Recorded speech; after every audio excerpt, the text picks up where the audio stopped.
আজি অশোকাষ্টমী ১ নং ধুপুৰী মানাহ নদীৰ আনন্দময় ধামত হাজাৰ হাজাৰ ভক্তৰ সমাগম ৫ দিনীয়াকৈ চলিব এই বাসন্তী পূজা ও মেলা বঙাইগাঁও জিলাৰ মানিকপুৰ উন্নয়ন খণ্ডৰ অন্তৰ্ভুক্ত পাতিলাদহাৰ ১ নং ধুপুৰী মানাহ নদীত আনন্দময় ধামত অশোকাষ্টমী ও বাসন্তী পূজা উপলক্ষে হাজাৰ হাজাৰ ভক্তৰ সমাগম হয় ১৯৫২ চনত স্থাপিত হোৱা আনন্দময় ধামত প্ৰতিবছৰে অনুষ্ঠিত হৈ আহিছে বাসন্তী পূজা এইবেলিও ৫ দিনীয়াকৈ অনুষ্ঠিত হ'ব পূজা ও মেলা আজি পুৱাৰে পৰা শ্ৰাদ্ধ পিণ্ড বিসৰ্জন ও গংগা স্নানৰ বাবে হাজাৰ হাজাৰ ভক্তৰ সমাগম ঘটে সম্ৰাট অশোকৰ ৰাজত্বৰ পৰা আৰম্ভ হোৱা অশোকাষ্টমী ও গংগা স্নান প্ৰথা আজি পৰ্যন্ত পৰম্পৰাগতভাৱে চলি আছে হিন্দু ধৰ্মৰ পুৰাণত এক প্ৰবাদ আছে যে অশোকাষ্টমীৰ দিনা মৃতকৰ পিণ্ড বিসৰ্জন দিলে আত্মাই স্বৰ্গগামী হৈ চিৰশান্তি লাভ কৰে লগতে গংগাত স্নান কৰিলে বিগত দিনৰ পাপ মোচন হয় বুলি বিশ্বাস কৰে ৫ দিনীয়াকৈ অনুষ্ঠিত হোৱা পূজা ও মেলাত আয়োজক সমিতিয়ে ৰাইজৰ সহায় সহযোগিতা আন্তৰিকতাৰে বিচাৰি অসমৰ মুখ্যমন্ত্ৰীৰ দৃষ্টিগোচৰ কামনা কৰিছে শতবৰ্ষ গৰকা আনন্দময় ধামৰ উন্নতিকল্পে আৰ্থিক অনুদানৰ আহ্বান জনাইছে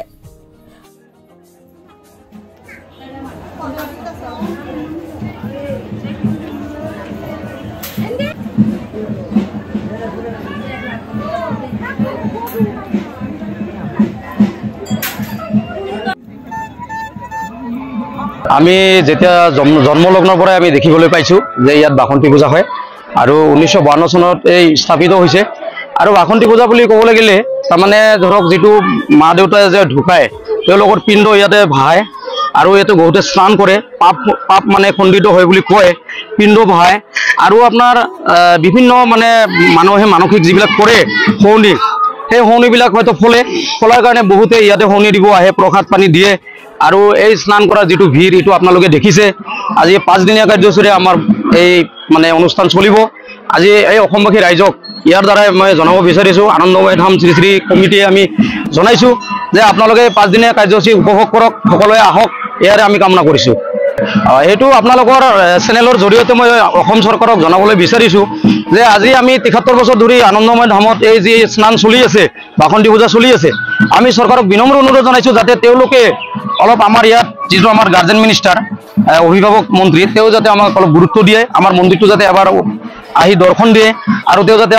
চাই চিন্তি যাতে আমাক এটা কিবা মানে ভাল যাতে মন্দিৰৰ এটা উন্নতি হয় সেই সম্পৰ্কে তেও এটা অনুদান আমাক দিব লাগে এইটো পূজাটো আপোনাৰ ১৯৫২ চনৰ পৰা চলি আছে ৭৩ বছৰ এতিয়াও ৰানিং চলি আছে দম এইটো আপোনাৰ আজি ৫ তাৰিখৰ পৰা আৰম্ভ হৈ ১১ তাৰিখলৈ চলিব এই পূজাটো আজিৰ পৰা ৭৩ বছৰ আগত হৈছিল বহুত মানুহে আপোনাৰ মানসিক ৰাখে মাননি দিব আহে যিখিনি মাৰ ওচৰত মানে মানুহে কয় যে মোক এইটো দিব তেওঁলোকৰ মানসিকখিনি ফলে সেইমতে মানুহখিনি আহে আৰু শ্ৰাদ্ধ কৰে বাসন্তীময় ধামত যিখিনি আমি দেখিছো যে আমাৰ পূৰ্বৰ পৰা এনেকুৱা চলি আছে গতিকে আমিও যুৱকসকলে আগবাঢ়ি আহিছো আমাক চৰকাৰৰ পৰা যিখিনি সহায় সুবিধা আমি বিচাৰিম তেতিয়া যদি সহায় কৰে তেতিয়া আমাৰ বহুত ভাল হ'ব আমাৰ ইয়াত বহুত কাম আছে যেনেকুৱা বাউণ্ডাৰী নাই আৰু আমাৰ এখন গেটৰ ব্যৱস্থা কৰিব লাগে চৰকাৰক আমি দাবী জনাও যে এইখিনি আমাক সহায় কৰিব লাগে আৰু আজিৰ পৰা বহুত বঢ়িয়াকে চলি আছে আমি তাৰ কাৰণে সুখী ৰাইজে বহুত শৃংখলা বজাই কিনে চলাই এইখিনি আমাৰ কমিটিৰ তৰফৰ পৰা বহুত আনন্দিত আছো আমি বহুত আনন্দিত আছো এটা বাসন্তী পূজা হল আপনার মানে রাবণ নিধন পূজন আসলতে কব লাগলে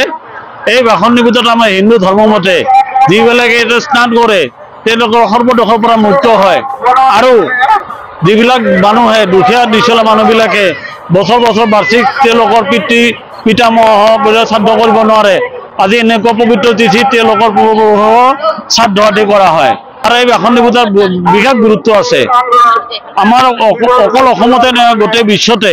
বাসন্তী পূজাৰ এক বিশেষ ভূমিকা আজি এই পবিত্ৰ তিথিত গ্ৰহণ কৰি অহা দেখা যায় মূল উদ্দেশ্য বাসন্তী পূজাৰ মূল উদ্দেশ্য হ'ল কি মানুহৰ মাজত যাতে এই ভাতৃঘাতী সম্পৰ্কবিলাক আঁতৰি ঐক্য সম্প্ৰীতিৰ জৰিয়তে মানুহ এনাজৰিৰে থাকিব পাৰে তাৰে হ'ল মূল উদ্দেশ্য চৈত মাহৰ শুক্লপক্ষৰ অষ্টমী তিথিত এই পূজাটো কৰা হয় সেইকাৰণে শুক্ল অষ্টমী বুলি কোৱা হয় মোৰ বাবাৰ শ্ৰাদ্ধ কৰিব আহিছো পিণ্ড দান কৰিছো বাবাৰ মই ধুপুৰী চিমলাবাৰী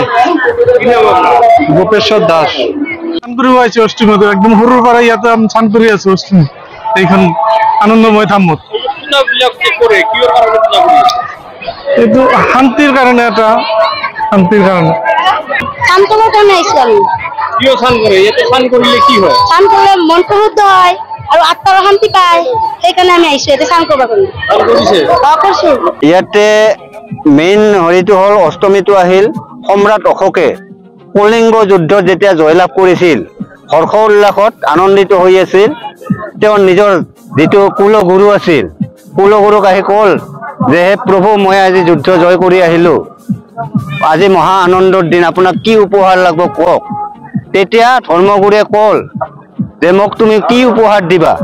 মই খোজা উপহাৰটো দিব পাৰিবানে বহু কি এনে উপহাৰ আছে মই যিটো দিব নোৱাৰিম তেতিয়া কল তুমি যুদ্ধত যে ইমান মানুহক হত্যা কৰিলা তাৰে এটা মানুহৰ প্ৰাণ মোক ঘূৰাই দিয়া মই তেতিয়া সেইটো মোৰ জীৱনৰ কাৰণে পৰম উপহাৰ হ'ব তেতিয়া সম্ৰাট অশোকে বুজি পাই ধৰ্মগুৰুজনক সুধিল যে এতিয়া মোৰ উপায় যে তুমি এটা পবিত্ৰ দিনত অষ্টমী তিথিত গৈ সেই মৃতসকলৰ নামত গংগাৰ ক্ষেত্ৰত পিণ্ডদান কৰিবা তেতিয়া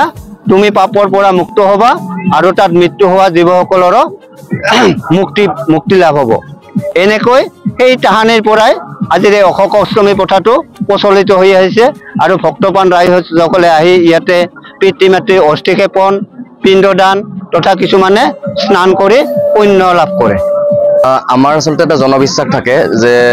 অস্থি বিসৰ্জন দিলে বা এনেকে পবিত্ৰ ঠাইত বিসৰ্জন দিলে পিতৃ মাতৃ যিবিলাক ঢুকায় তেওঁলোকৰ আত্মা শান্তি লাভ কৰে আৰু যিহেতুকে মোৰ দেউতা অনাকাংক্ষিতভাৱে ঢুকালে আৰু সেইবাবে তেওঁৰ আত্মাৰ শান্তি লাভ কৰিব বুলি আমাৰ বিশ্বাস মতে আমি ইয়াতে যি অস্থি বিসৰ্জন দিবলৈ আহিছোঁ বিভিন্ন ধৰণৰ ধৰ্মীয় ৰীতি নীতি আছে